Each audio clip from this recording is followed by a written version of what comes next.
Italy സ്വദേശികളായ 3 അംഗ സംഘത്തിന്റെ കല്യാണ സൗഗന്ധികം കഥകളിക്ക് ചെറുതുരുത്തി കലാതരംഗിണി സ്കൂളിൽ അരങ്ങേറ്റം കുറിച്ചു. കഥകളിയുടെ കീർത്തി വീണ്ടും കടൽ കടക്കുന്നതിന്റെ സന്തോഷത്തിലാണ് അധ്യാപകനായ കലാമണ്ഡലം ജോൺ.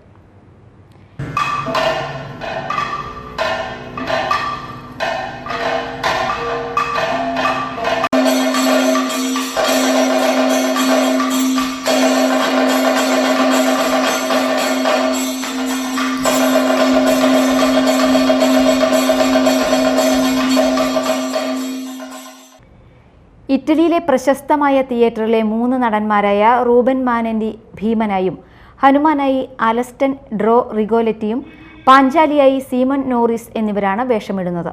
കലാതരംഗിണി സ്കൂളിലെ ഡയറക്ടറും അധ്യാപകനുമായ കലാമണ്ഡലം ജോൺ 3 വർഷമായി ഇവരെ കഥകളി അഭ്യസിക്കാൻ പഠിപ്പിക്കുന്നു. അതോടൊപ്പം തന്നെ തന്റെ സപ്തതി ആഘോഷത്തിൽ ഇങ്ങനെയൊരു അരങ്ങേറ്റം കുറിച്ച സന്തോഷത്തിലാണ് doctor Kalamandalam John. Kerala Sangeetha Nataka academy അംഗം അപ്പുക്കുട്ടൻ സ്വരലയം ഭദ്രദീപം കൊളുത്തി ഉദ്ഘാടനം ചെയ്തു. ഇറ്റലി സ്വദേശിയായ കാറ്ററീന സ്കോട്ടി കഥകളിയുടെ കഥ അവതരണം നടത്തി.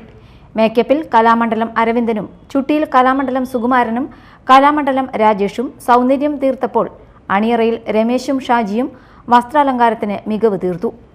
മദ്ദളത്തിൽ കലാമണ്ഡലം രാജനാരായണനും, ചെണ്ടയിൽ കലാമണ്ഡലം സുധീഷും താളമിട്ടപ്പോൾ കലാമണ്ഡലം അജേഷ് പ്രഭാകർ, കലാമണ്ഡലം ജീവൻ എന്നിവരും ചേർന്നപ്പോൾ കഥകളി താളവും മുദ്രകളും നൃത്തവും വേറിട്ട ഒരു അനുഭവമായി.